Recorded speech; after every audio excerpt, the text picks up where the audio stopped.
안녕하십니까. 여러분들의 장점을 찾아주는 남자 사주상담가 이기호입니다. 이기호의 사주 드라이브 시작하도록 하겠습니다.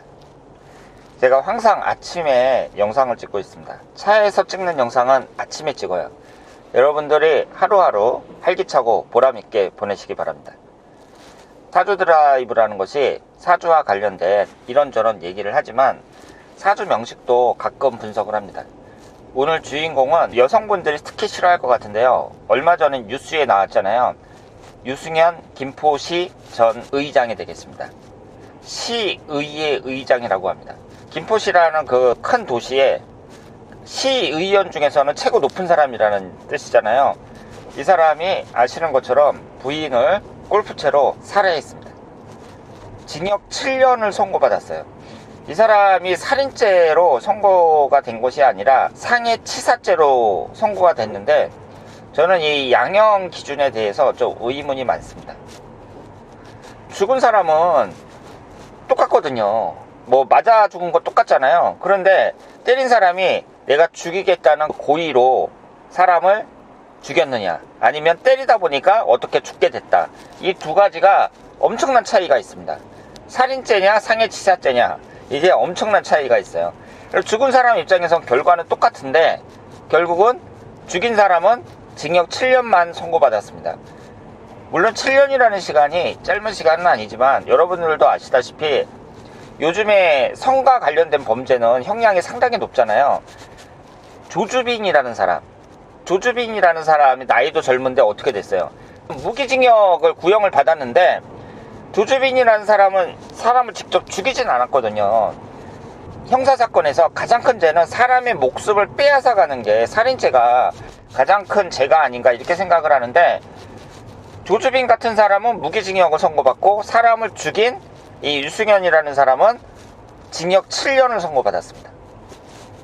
그러니까 참 이해 안 되는 게 많다, 이렇게 볼 수 있죠. 제가 예전에 형법 공부를 조금 했었거든요. 형법에서는 문제를 저지를 때 고의로 했느냐 아니면 과실로 했느냐, 이것이 상당히 중요합니다.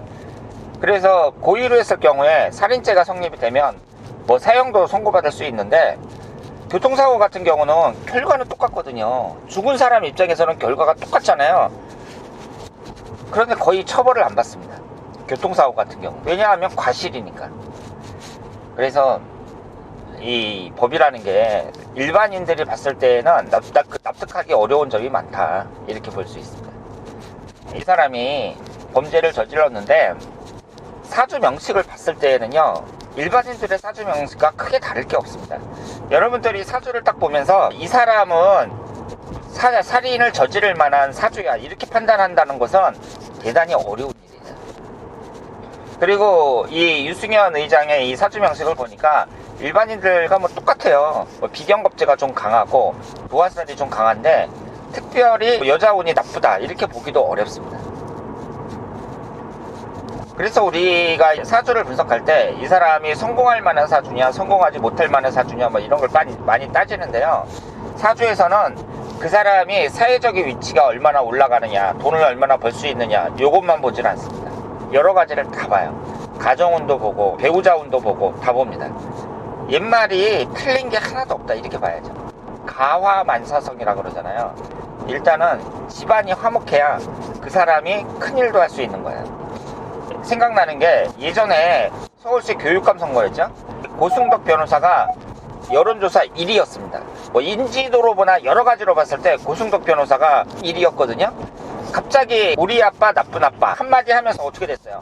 교육감 선거에서 떨어졌습니다.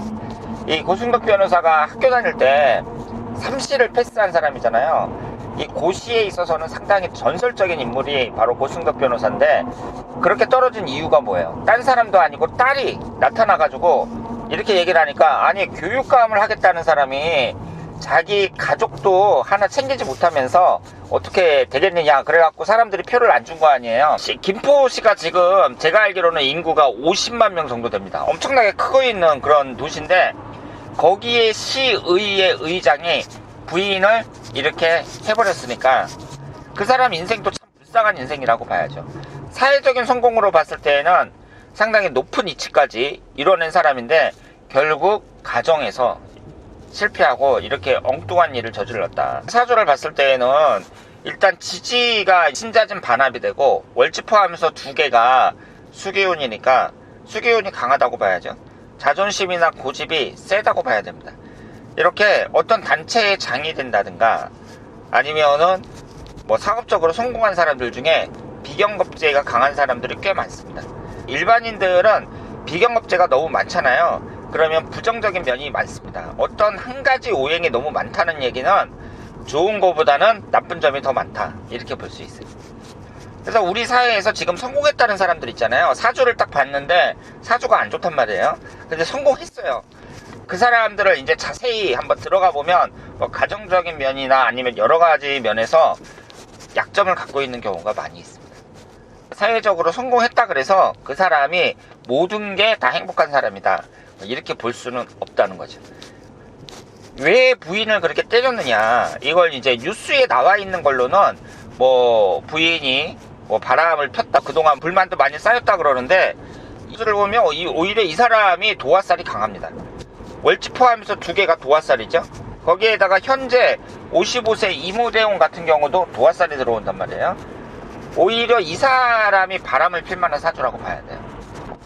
의장까지 됐으니까 자기 사생활은 나름대로 깨끗이 하려고 노력을 했겠지만 사주 명식만 봤을 때는 그렇습니다. 도화살이 아주 강하고 이성적이고 관능적인 그런 면도 많다고 볼 수 있습니다. 그런데 부인을 이렇게 살해하고 그랬다는 것은 기본도 안 됐다는 얘기잖아요. 기본도. 그러니까 사람이 기본도 갖추어지지 않은 사람이 이런 높은 위치까지 올라간 거예요. 그러니까 세상에 참 무섭다는 거죠.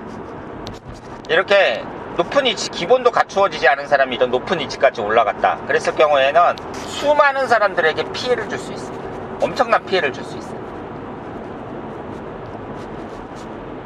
일반 유권자들 입장에서는 시의원 같은 거 별로 신경도 안 쓰고 그냥 당만 보고 찍는데, 이 사람이 어떤 사람인지 어떻게 알아요? 이 엊그저께 뉴스를 보니까 처음에 이 사건이 터졌을 때 사회적으로 상당히 큰 충격을 받았잖아요. 아, 저 정도 위치에 있는 사람이 부인을 저렇게 무식하게 살해를 하다니. 그러나 특히 여자분들이 많이 공부를 했을 텐데, 사주상으로 봤을 때에도 대운이라든가 일년운이라든가, 대운은 좋겠죠. 시의회 의장까지 됐으니까 대운이 좋겠죠. 그런데 가장 중요한 그 부부간의 관계, 이것을 그 사람이 제대로 풀지 못했다고 봐야죠. 지금까지 같이 살아온 부인인데 상대방을 어떻게 생각을 했으면 골프채로 때릴 생각을 했겠느냐. 술 먹고 그랬다는데 부인을 이렇게 할 정도면 나보다 약하다고 생각하는 사람은 아주 그냥 뭐 사람 취급도 안 할 사람이죠. 이런 사람한테 잘못 걸리면은, 그 가불관계에서 잘못 걸리면은 엄청 고생할 수 있다, 이렇게 볼 수 있습니다.